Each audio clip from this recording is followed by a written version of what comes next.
எல்லோருக்கும் hi. Vijay Vidyasagar combo.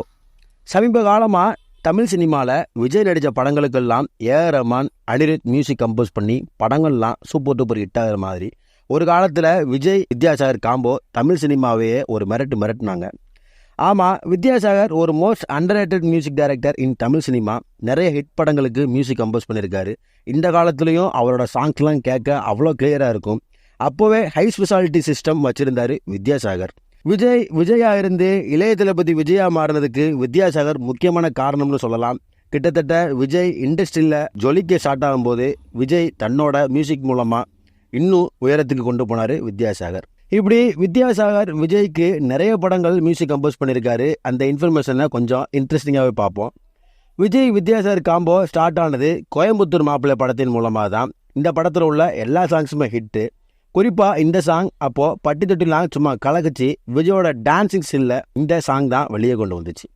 அப்புறம் 1988 நிலாவே வா படத்தின் மூலமாக எகெயின் சேர்ந்த இந்த காம்போ அப்போவும் கலக்குனாங்க. இந்த படத்தில் எல்லா சாங்ஸுமே ஹிட்டு. குறிப்பாக இந்த மெலடி சாங் இன்றைக்கி கேட்டாலும் அவ்வளோ இதமாக இருக்கும். அப்புறம் எல்லாருக்கும் தெரிஞ்ச மாதிரி கில்லி படம் சூப்பர் டூப்பர் ஹிட். தரணியோட டைரக்ஷன் அவ்வளோ சூப்பராக இருக்கும். ஸ்டோரிக்கு டைரக்ஷனுக்கு ஈக்குவலாக வித்யாசாகர் மியூசிக் இருக்கும். சாங்ஸ் எல்லாமே சூப்பர் டூப்பர் ஹிட். பிஜிஎம்ஸ்லாம் ரொம்ப பயங்கரமாக இருக்கும். குறிப்பாக கபடி சீன் பிஜிஎம்ஸ்லாம் தரமாக இருக்கும். இவங்க காம்போவில் ரொம்ப முக்கியமான படம் கில்லி. அடுத்து மதுரை. இந்த படத்துக்கும் வித்யாசாகர் தான் மியூசிக் கம்போஸ் பண்ணார். சாங்ஸ் எல்லாமே ஹிட்டு. குறிப்பாக இந்த பாட்டு அப்போது சும்மா எல்லா டீ கடையிலையும் தெரிக்கும். அப்புறம் விஜயும் வித்யாசாகரும் திருமலை படத்தில் ஒன்று சேர்ந்து கலக்குனாங்க. விஜய் இந்த படத்தில் மாஸ் ஹீரோவை நடிச்சிருப்பார். அப்பப்போ லவ் சீன்லாம் மிரட்டியிருப்பார் விஜய். இதுக்கு பிஜிஎம்லாம் சும்மா மெர்சலாக போட்டிருப்பார் வித்யாசாகர். எல்லா சாங்ஸுமே ஹிட்டு. மெலடி குத்துப்பாட்டுன்னு கலக்கியிருப்பார் வித்யாசாகர். அதுக்கப்புறம் விஜயோட ஆதி படத்தில் சேர்ந்தார் வித்யாசாகர். படம் என்னமோ சுமாராக இருந்தாலும் சாங்ஸ்லாம் சூப்பர் டூப்பர் ஹிட்.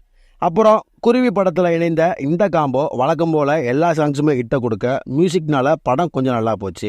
அதுக்கப்புறம் ரொம்ப வருஷமாக விஜயோட சேராத வித்யாசாகர் நீண்ட இடைவெளிக்கு பிறகு காவலன் படத்தில் சேர வழக்கம் போல் எத்தனை வருஷம் போனாலும் அந்த காம்போவோட டேஸ்ட் கொஞ்சம் கூட குறையலை. Songs super duper hit. மியூசிக்னால படம் சுமாராக போச்சு. இப்படி விஜயிலிருந்து இளைய தளபதி விஜயா மாற்றினதுக்கு வித்யாசாகர் ரொம்ப முக்கியமான காரணம்னு சொல்லலாம். படம் கதை நல்லா இல்லாட்டாலும் இவரோட மியூசிக் படத்தை ஏற்றி விடும். மேக்சிமம் இந்த காம்போ எல்லா படங்களையும் பெரும்பாலும் நல்ல படமாக தான் கொடுத்துருக்கு.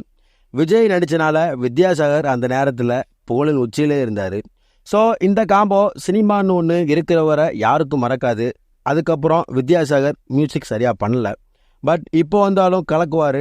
வெயிட் பண்ணுவோம், வித்யாசாகர் கண்டிப்பாக கம்பேக் கொடுப்பாருன்னு. இந்த வீடியோ பிடிச்சிருந்தா லைக் பண்ணுங்கள். தளபதி விஜய் ஃபேன்ஸுக்கும் வித்யாசாகர் ஃபேன்ஸுக்கும் இந்த வீடியோவை ஷேர் பண்ணுங்கள். அடுத்து ஒரு இன்ட்ரெஸ்டிங்கான வீடியோவில் நான் உங்களை சந்திக்கிறேன். Until then, bye bye.